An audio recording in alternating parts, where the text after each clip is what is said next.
Good morning, everybody. On behalf of the board, I wanted to welcome you all and specifically thank Dr. Solander for this talk. For those of you who don't know, and I can't imagine anybody doesn't know Jim, Jim is a practicing physician, a longtime member of Washington Hebrew, a former board member, has led a Mussar discussion group for 3 years, as I understand it. But to me, most importantly, is the leader of Saturday morning Torah study with the most calm hand, the most patient, both with the discussion of Torah study and with all the technological issues that invariably come up. And I will say that one of the silver linings of this pandemic has been our joining Saturday morning Torah study. It is just an extraordinary experience, and the opportunity to have Jim give us this talk is just superb. And very much thank you, Jim, for doing this. And again, on behalf of the board, welcome all of you and wish you all an easy fast. Well, good morning. Thank you very much. And I'm delighted to see everybody here. I know many of you are without coffee. As been said, I've been involved with Mussar in one way or another for about the last 4 years. I study on a regular basis with the Institute for Jewish Spirituality and with the Mussar Institute. And later in the program, I'll show you those links in the chat room. Rabbi Miller was, as he says, will be my co-pilot, and my wife is right here at my side. She is not my virtual co-pilot, she's my real co-pilot. Okay. Okay. Well, I'm going to set up 2 schools of thought on Yom Kippur. I'm sure there are lots of interpretations and lots of schools, but let's try these 2 on. The one is that it's very serious. It's fasting, it's anxious, it's somber. We stand before the Almighty in judgment. And the other school of looking at Mussar, which is a little bit more of a mystical perspective, is that it's joyous. We're happy to have time to meet and talk with God. We approach the King of Kings. There's music, there's contemplation, there's sermons. It's a day off, and all of our sins are forgiven. So here's the first question, and you can just post this in the chat box if you like, or speak up. How do you see it? On a scale from 1 to 10, generally, are you looking forward to the day, or generally not so much looking forward to the day? Thumbs up or thumbs down? 1 is sad, anxious, and somber. 10 is happy, relaxed, and comfortable. Just go ahead and post a number in the chat room, and I'll ask the rabbi to give us a report as the numbers come in, and see where everybody is today. We're on a sacred journey, as Rabbi Lustig has framed the high holidays for us, and this is part of that sacred journey. Of course, we're on a sacred journey all year long, and we'll talk more about that. Rabbi, we got any numbers coming in?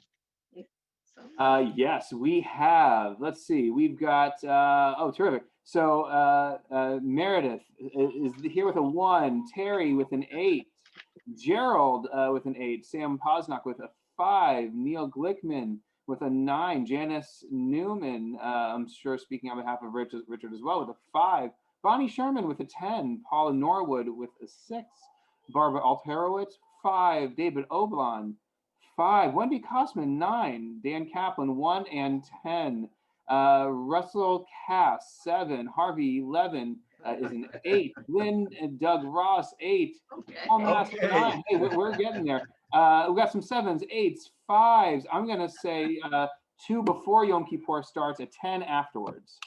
Okay. All right. Well, great. Okay. Well, we're sort of on the upside of 5, and that's good. That's good. At least for this hour, that's good. Well, everybody here should be on the upside, because everybody here was inscribed in the book of life last year, and you made it. None of you perished by fire. None of you perished by water. And overall, your track records have been excellent. Some of you have been passing this test for 50 or 60 years. So this is really a celebration, in a sense, for the past. And for the icing on the annual celebration cake, you got up this morning, and according to mystical tradition and Jewish tradition, you got your soul back. But the Moda Ani is Moda Ani lefanecha melachai v'kayom, shehazalter bi nishmosi behemlo rabba emunosecho. I give thanks to you, living and eternal, for you have returned my soul with compassion, abundant in your faithfulness. So just as we are rising in the morning, not even out of bed, we begin the day by thanking God for giving us our soul back. Some of the mystical tradition is that when we're asleep, our soul leaves us and we're left with an animal spirit, which is why we have these hectic, crazy dreams, and we get our soul back in the morning. So we get another try at getting it right, sort of like the whole year cycle. Return my soul. There's a lot of talk about soul in the high. Here's the prayer there. You can take that down now, Rabbi, if you would. Return of my soul. There's a lot of talk about soul during the high holidays, and a lot of talk about the soul during prayers during the year. So I'd like to start with a question for folks. How do you think of your soul? How do you think of the soul in general, or your soul in specifically? Because much of what we're going to talk about today is going to at least relate to the soul. So I'd like to get an idea of how people feel about the soul. Anybody? Somebody like to participate in that? Nobody wants to participate. Hey, Gertie's hand is up. Can we unmute Gertie? Our Gertie. soul, we are born with a soul that is pure. Neshama shenatata v'tehorahi, meaning that we are returning to our soul that is pure. Now, how we do that? That's the Excellent. question. Thank you. That's one of the basic principles, is that we are given our soul as part of creation, but we get it at birth, and it is pure. It is not. It's pure. It's holy. Anybody else? Another comment? Hey, Jim, it's, for me, it's the least understood part of myself. I can understand my intellect. I can understand my emotions. It's the least understood, most mysterious, but it's also the one thing that separates me and humanity from every other thing that walks on the face of the earth. Excellent. Excellent. Well, you both touched on some important points here, but it's basically, in terms of the discussion today, it represents the non-physical part of us. Mussar recognizes the soul as a collection of our non-physical traits and behaviors. That's emotions, talents, desires, consciousness, thoughts. Everything that's not a physical part of your being constitutes for us the soul, in terms of Jewish tradition and in terms of the talk today. Rabbi, would you put up the second chat? And this is a poem. Frequently in Mussar, at least the way the Institute for Jewish Spirituality and the way I conduct the discussions, we use non-Jewish sources as well. And I'm going to begin with one by a man named William Martin, who's written a little book about the Tao Te Ching as it relates to the sage. There it is. The body has a shape and a form and seems so important, but like a cooking pot, it's the space inside that's important. The body is a mere pot.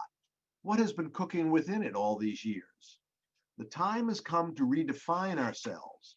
We are not our memories, important though they are. We are not our bodies, familiar though they are.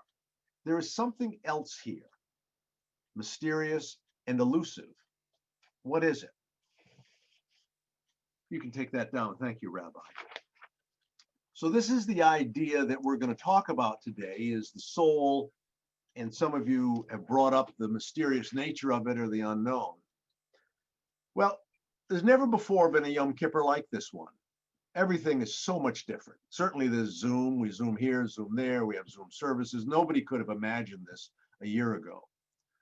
We're older, new aches, new pains, a promotion, a retirement, new politics, a pandemic, natural disasters galore, fires, hurricanes, tornadoes, and riots. But are you different? The world is different. Are you different? We all make many of the same mistakes or sins year after year. When you were growing up, you were asked, what do you want to be? Yom Kippur asks, who do you want to be? When we go through the various pleas for forgiveness with the Yom Kippur prayers, the Kol Nidra, the Vidui, Ashamnu, Achet, Alchet, the Avinu Malkeinu, when we read through the sins, arrogance, betrayal, contempt, ignorance, disrespect, we're all familiar with them and we'll all read them later today. And as part of the teshuvah, we recognize our mistakes.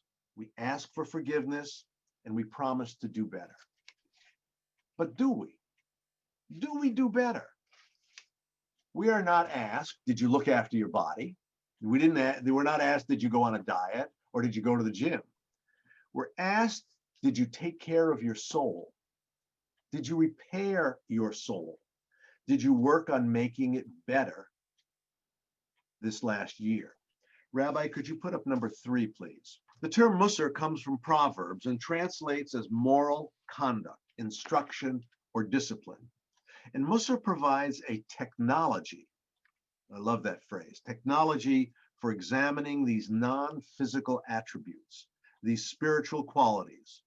Mussar recognizes specific traits of the soul referred to as Middot, that's the plural, Middah is singular. The Hebrew word Middah translates as measure. These traits, these Middot, are individual characteristics of behavior, such as trust, humility, faith, gratitude, and so forth. Would you put up the next one, please, number 4?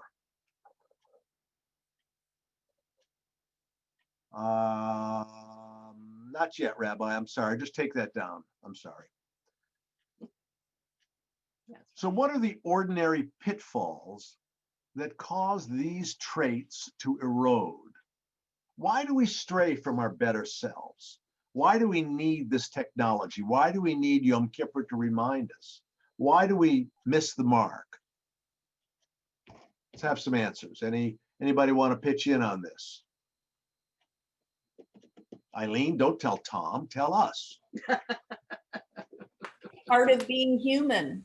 Yeah. Part of being human. Okay, I like that. That's good. That's Life. good. Life experience. Life in terms of growing up with family members, what your parents tell you, what the sibling rivalry. Later, as you become, quote, socialized, you have all kinds of social interactions that become difficult and create tension and jealousy and fear and all kinds of things like that.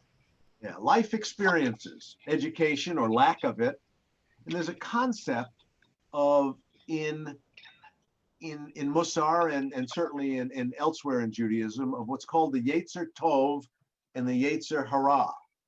This is a tendency. This is the two parts of you that push you in one way or another. The Yetzer Tov is the good inclination, and the Yetzer Hara is it's called the evil inclination, but evil I think is a little too strong of a word. You're on a diet. You want to have the discipline. There's a cookie there. Great cookie. The Yetzer Tov says, no, we're not doing the cookie. I'm on a diet. I'm disciplined. I'm trying to do I'm trying to work on this. The Yetzer Hara says, it's been an awful day. You deserve a cookie. Take a little piece of cookie. Come on, you worked out this morning. You get to have the cookie. And the other thing that Joanne just mentioned, and we'll get back to it, is the problem of fear. I read the Louise Penny novels, the ones from Three Pines. She writes murder mysteries in a little town in Canada called Three Pines. And the chief inspector in the town is a character called Inspector Gamache. And in her latest book, All the Devils Are Here, he comments, we fail not because we are bad people. We fail because we are people. So we're all vulnerable in this regard. Rashi, the 11th century scholar who commented on the Torah and the Talmud and the whole Tanakh, talked about it in a little broader terms and a little deeper terms. Rashi says it's not enough not to do bad. We must do good. It's not enough just to overcome the evil inclination, but we must go on to do the positive. Rashi is in the 11th century, 1040 to 1105. So how does this Mussar practice work? To begin with, it's a practice. It's like golf or cooking or beekeeping. You got to do it. You can't just read about it. It's not an intellectual exercise. It's not a class. Rabbi, would you put up number 4, please? The list of the commonly worked on, practiced Midot are listed. Mary, would you read those for us, please? Sure. Humility, patience, gratitude, compassion, order, equanimity, honor, simplicity, faith, enthusiasm, silence, generosity, truth, moderation, loving kindness, responsibility, and trust. Well, I'm in for it now. She's told me what I have to do the next year. The first premise is that we all possess these traits. We all have these to some degree. There's nothing on that list that you can't look at and say, well, I do that. I'm a moderate. I tell the truth. I'm honorable. But these change. They change from situation to situation, and there are gradations of them. But we all possess, we all start with these traits. Some more, some less. So in reality, when you practice Mussar or read about Mussar, you'll learn nothing new. Only reminded, only explained, only get deeper into it. The second premise is that the process is to identify the weaknesses in that Midot, in that Middah, in that situation. What situations stress your patience, stress your, excuse me, stress your faith, your trust, your loving kindness? And how do we make them stronger and more robust in those situations and in all situations? Rabbi, could you put up number 5, please? I want to stop here and talk about this just a moment. This is Rabbi Elia Lopan, and those are his dates. A major figure in Mussar during the last century. And he said that Mussar is about making your heart feel what your mind understands. Making your heart feel what your mind understands. I'd like to hear some comments on that. What's your reaction to this? Somebody who hasn't spoken up yet. Someone want to comment on that? That's what Mussar is. This idea of making your heart feel what your mind understands. Some of you have already mentioned this. Can I say something? Sure, Ruth, go ahead, please. The heart is emotional and the brain thinks. That's the reason. You cannot live by emotions. You have to live by logic. And one goes with the other together because the heart, the emotions are always merciful. And logic can be sometimes very bad because that's what I think. Okay, all right. That's I think a reasonable way, but I don't think that's quite what Rabbi Lopan intended here. Somebody else, anybody else? One more comment on this? Jim? Yeah. It's Janice. I was wondering, have you talked, I just got on, so I don't know if you talked about empathy yet in any way? No, we haven't talked about empathy, but we can get around to it a little later, I think. Okay. I'm just wondering, yeah. The idea here is that, again, we all know intellectually our mind understands these things. I'm sure any one of us could give a paragraph or a minute or two on the basic principles of any one of those Midot. But the issue is incorporating them into your heart so that, and here heart is more of a general, it's not specifically an emotional idea, but it's the idea of what you do. It's the idea of the expression of your being. And so it's the idea of converting, of learning, of practicing the principles that inherently you know, that you've read about, that you've studied about, that your life experiences have explained to you, that patience is important and that patience is a good thing. But sometimes it doesn't happen that way. So in Mussar, the exercise might be to examine that behavior, let's say patience, while driving. How am I doing with driving today as it relates to patience? Shopping, or when you're on hold with that 800 number customer service. Where's your level of equanimity? Where's your level of respect for the other individuals on the road, on the telephone, and so forth? How do you act? How do you feel? Again, we're trying to focus in on one of these various Middah. Are you patient with yourself? Or are you overly critical and overly demanding? Are you patient with yourself? We're patient with our children, we're patient with the new puppy, but are you patient with yourself? Are you patient with others? All the people around you that you work with, that you play with, that you family with, and are we patient with our God? And these are the three frames of reference that can be taken with any one of the Midot in studying it and practicing it from those perspectives. Maybe this week I'm going to look at patience just with myself. And next week or the week after, patience with others. And later on, I'll think about my relationship with God, however you define that, however you define that. You're getting ready to go out for the evening.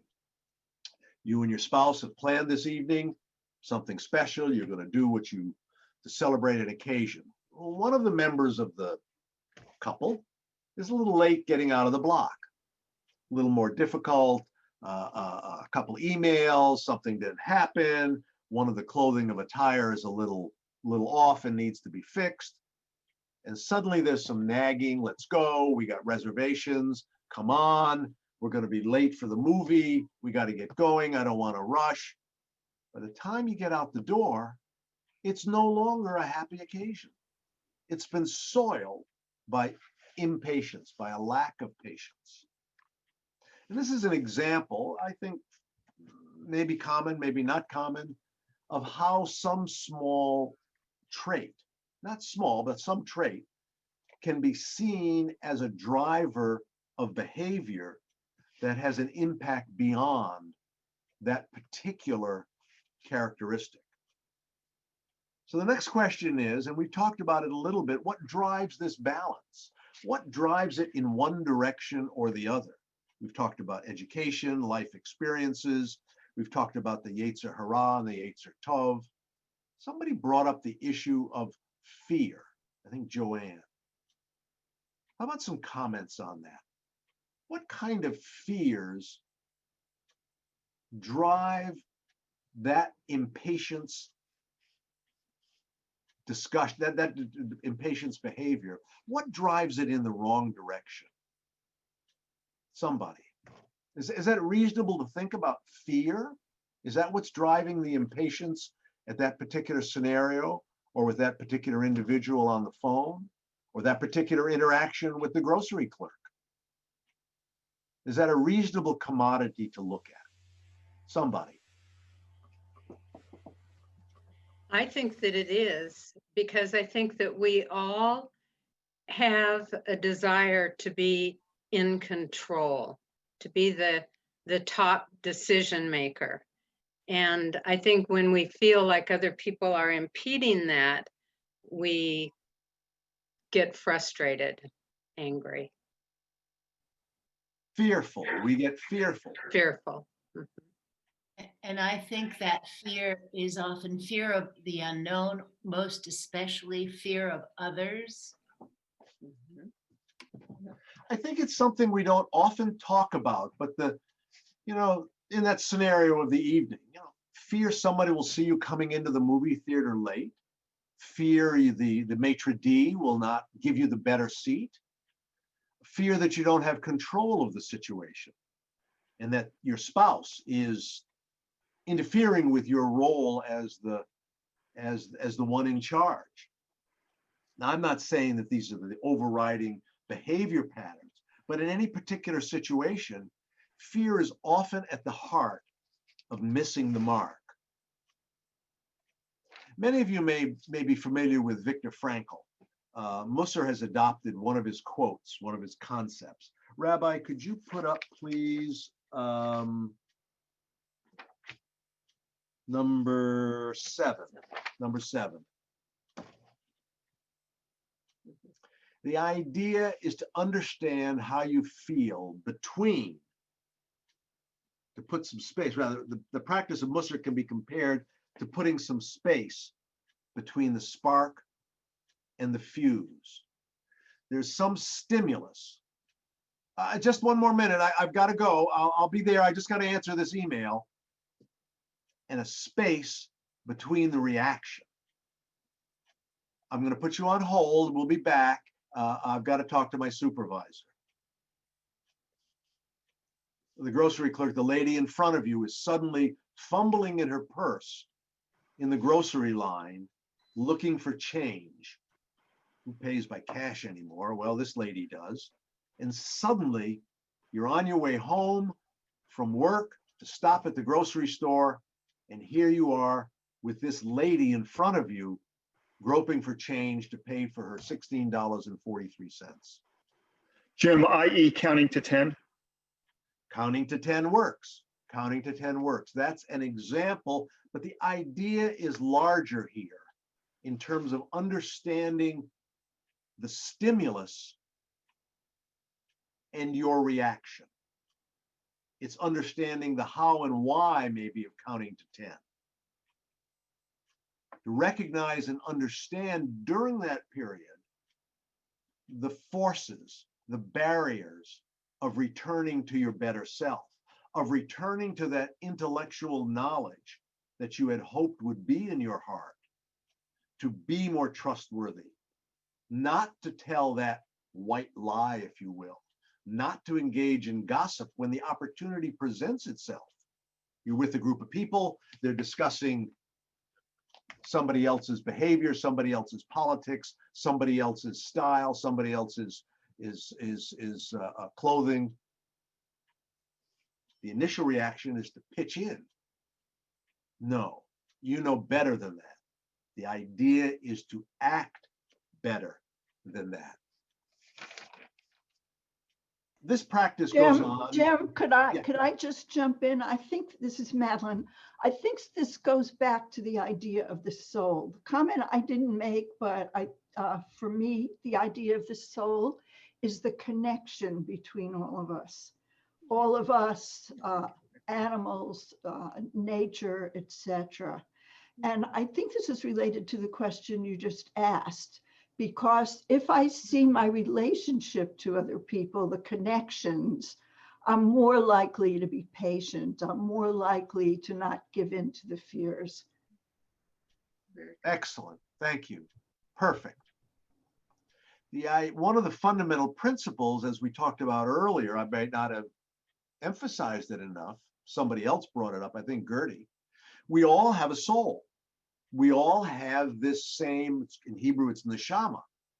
We all have this collection of non-physical aspects of our behavior. And it's all been given by God. We all possess this, or however you see the divine. And the idea is to respect, to understand, and to appreciate when you are working with other people. When you see that grocery clerk, when you see that receptionist in your office doing her nails and not paying attention to work, or the guy is watching a sports game on his phone. Understanding that those are people with the same soul that you were given. Now, some people believe that we all have the same We're all connected by this cloud, if you will, this ethernet of soul. That may be a little bit of a stretch for some people, but the idea that everybody has this, everybody has it. When you look at another person, you are looking at the face of God. I really like to be more generous. That's my Middah this week. Here is a disheveled man on the street with a cup and a sign. I usually pass him by. I don't think much about these people. I'm busy, but I usually pass him right by when I see him. But today I think I'll give him a couple bucks. Oops, I only have a $20 bill in my wallet, and I've already opened it in front of him. What's your reaction? A, I walk away. B, I ask for change. C, I give him the 20 bucks.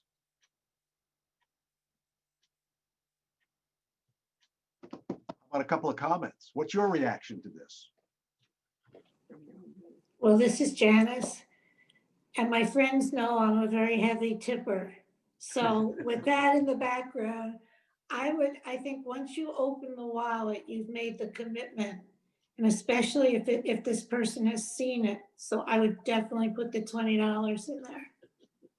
Okay. That's one person. Yeah. Okay, good. Somebody else? Jan, somebody? Jan said C in the chat room. Ron says C in the chat room. Okay. Had this situation this summer. I just gave the bill. Okay.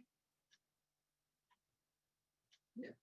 Nobody's going to walk away. Nobody's going to ask him for change. Go a little faster. Okay. All right.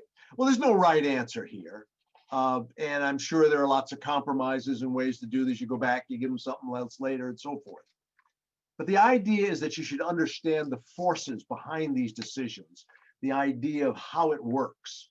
And so you get an appreciation for how you feel at the moment the spark goes off.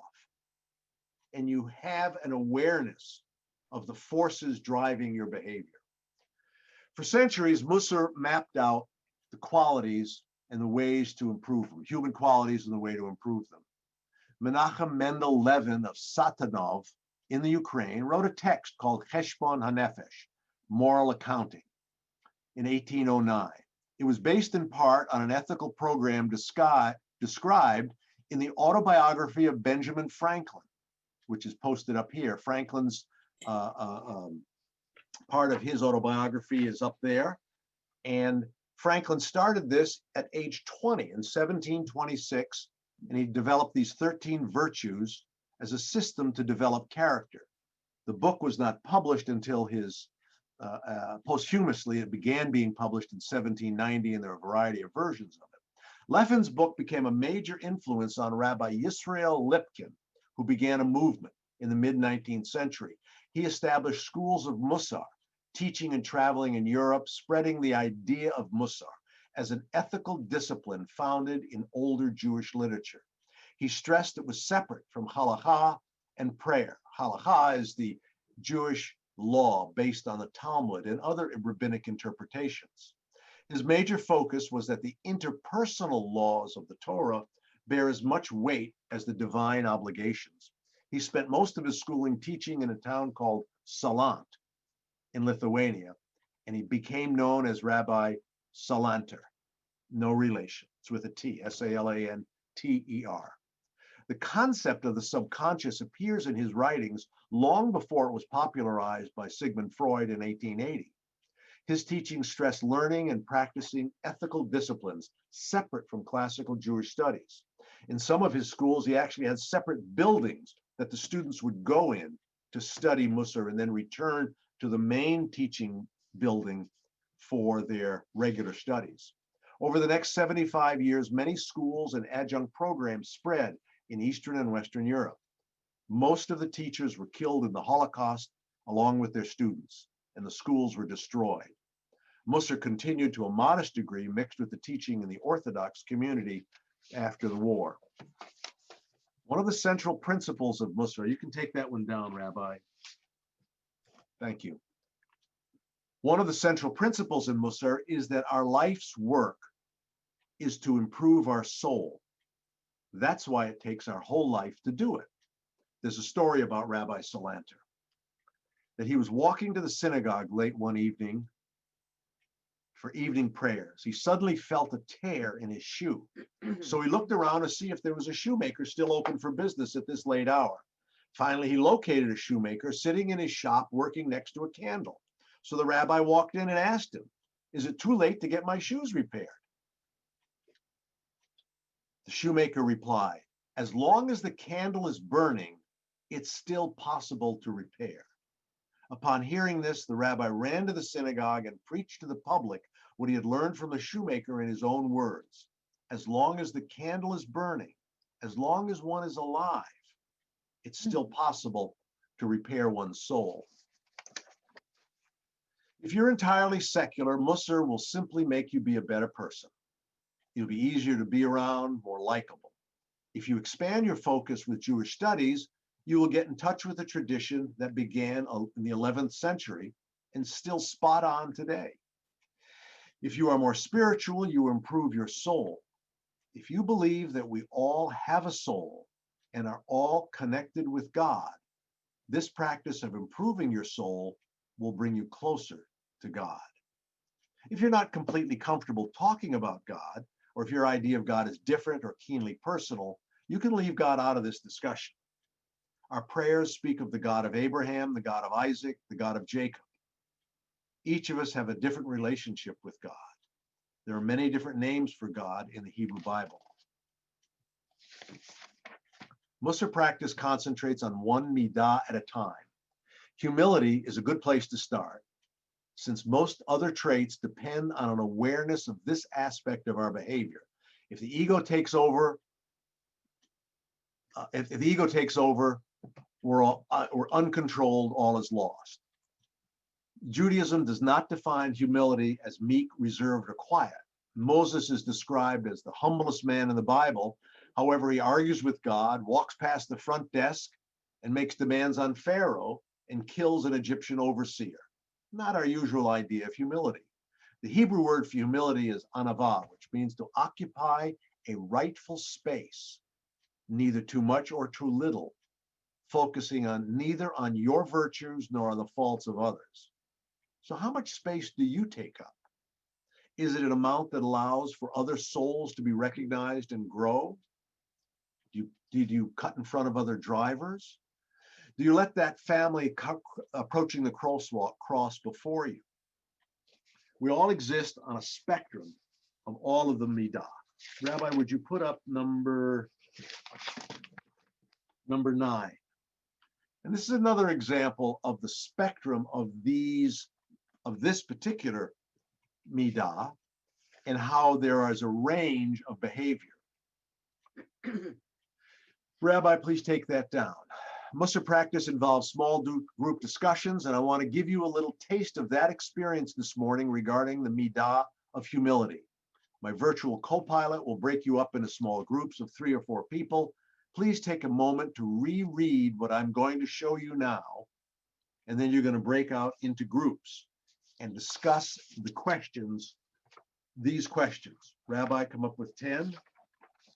The first is, how do you react to this reading? You're going to break out in small groups and discuss this. And these are the 2 questions. How do you react to this reading? These are the questions. Are they up there, number 10? No, There we go. there you go. How do you react to this reading? And how does this reading help you understand humility? Rabbi, could you put up number 11? This is from Rabbi Moshe Chaim Luzzatto, a major figure in Jewish thought, 1738, Misrash Yeshorim, the path of the just. This is what you're going to discuss. One who is wealthy may rejoice in his life, but at the same time, he must help those in need. If one is strong, he must assist the weak and rescue the oppressed. The situation is analogous to that of a household where there are different servants assigned to different tasks, and where each servant must fulfill his appointed tasks if the affairs and requirements of the household are all to be attended to. In truth, There is no place for pride here. This is on the subject of humility. Subject of humility. Rabbi, take a second and read that over again. So we got a wealthy guy in a house full of servants, appointed tasks, affairs and requirements. Rabbi, would you put up number 12, please? These are the questions. I realize this paragraph may feel awkward because you might be unfamiliar with it, but that is part of the exercise.